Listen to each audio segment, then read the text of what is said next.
Nossa participação em Me Preserves do Mal. Quando se trata de evitar a tentação, então com frequência nós somos a nossa pior inimiga. Somos como Sansão ao revelar a Dalila exatamente aquilo que o tornaria fraco e deixando ele completamente vulnerável ao ataque inimigo. Você encontra essa história em Juízes 16.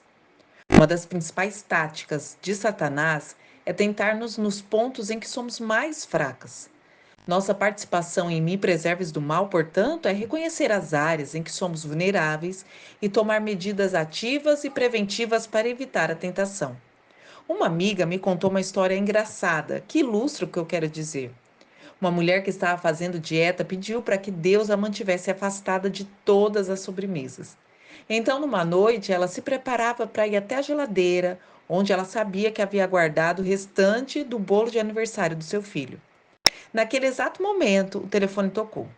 Então, na sua segunda tentativa, ela foi interrompida por alguém batendo a porta. E ela então, de repente, percebeu que Deus estava respondendo à sua oração e estava impedindo de chegar à geladeira onde ela seria tentada a ceder. Então, humildemente, ela agradeceu a Deus por fazer parte daquilo. E ela fez a sua parte. Ela guardou o pedaço de bolo para o filho e deu o restante para a vizinha.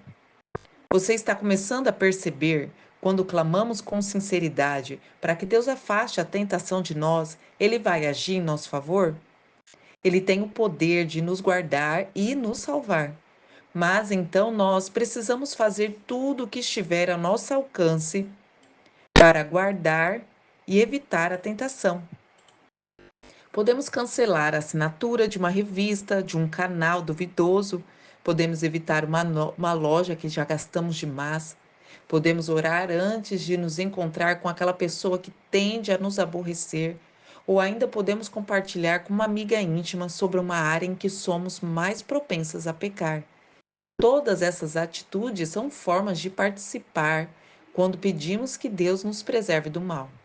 A tentação das mulheres.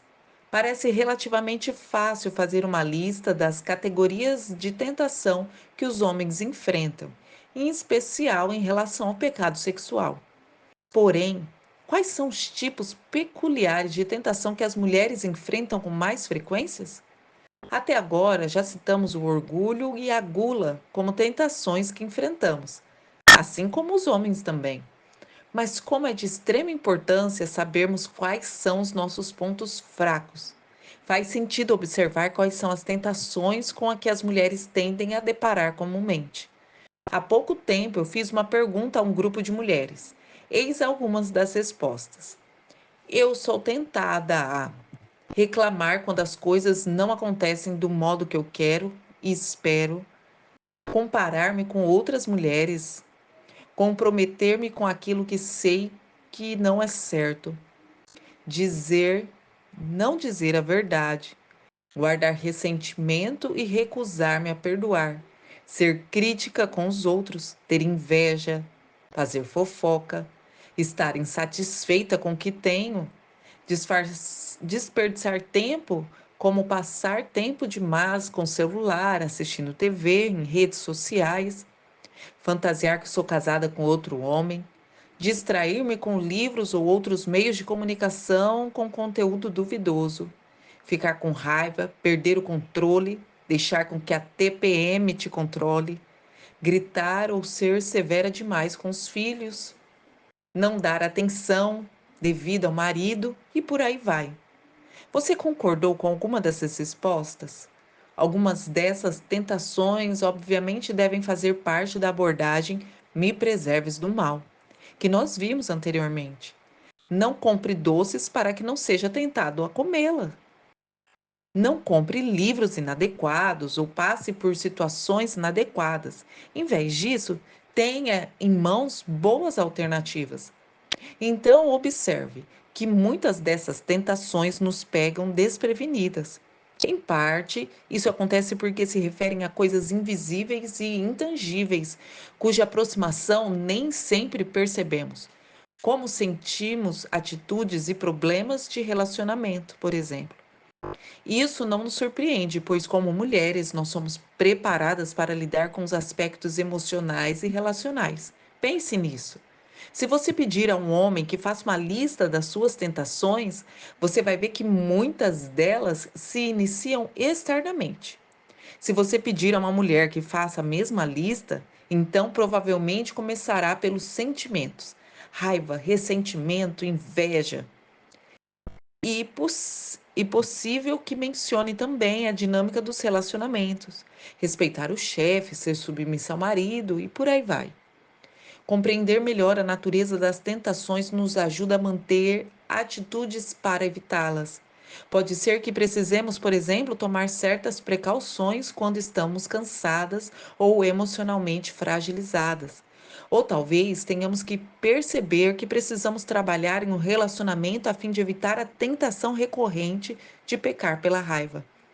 Hoje eu gostaria de desafiá-la gentilmente a perguntar ao Senhor: quais são as áreas em que eu sou mais tentada a pecar? Em seguida, anote a resposta em seu diário de oração, no seu caderno.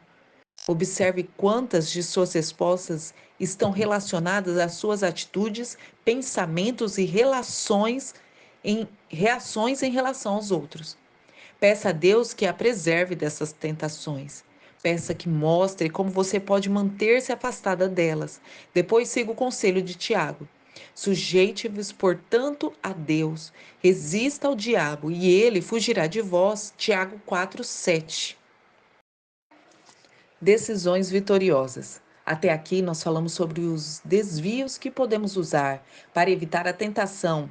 O que acontece, porém, quando você perde a rampa do desvio e cai na tentação? Quando você estiver nessa situação, e estará certamente, a coisa mais importante a ser lembrada é que Deus nos fez duas promessas poderosas. A primeira, Ele garante que você pode deixar a tentação que está enfrentando se quiser. Em 1 Coríntios 10:13, Deus promete que não permitirá que você seja tentada além das suas forças. E não é espantoso isso? Segunda coisa, Deus nos diz que Ele mesmo vai criar para nós uma rota de fuga. Ele então vai prover um meio para que nós possamos suportar e fugir da tentação. E assim podemos nos livrar da garra dela. Lembra-se da mulher que não conseguiu chegar até a geladeira para pegar pedaço de bolo? Pois é, essas duas promessas são como braços fortes de Deus nos envolvendo quando estamos face a face com uma tentação. Ela nos assegura de que uma tentação não conduz obrigatoriamente ao pecado. Eu vou compartilhar com vocês, então, na próxima vez, a leitura de 3 maneiras básicas e práticas de fazer com que você consiga se manter firme nas promessas e derrotar a tentação. Que Deus nos abençoe. Deixe seu like, se inscreva no canal e nos acompanhe nas redes sociais.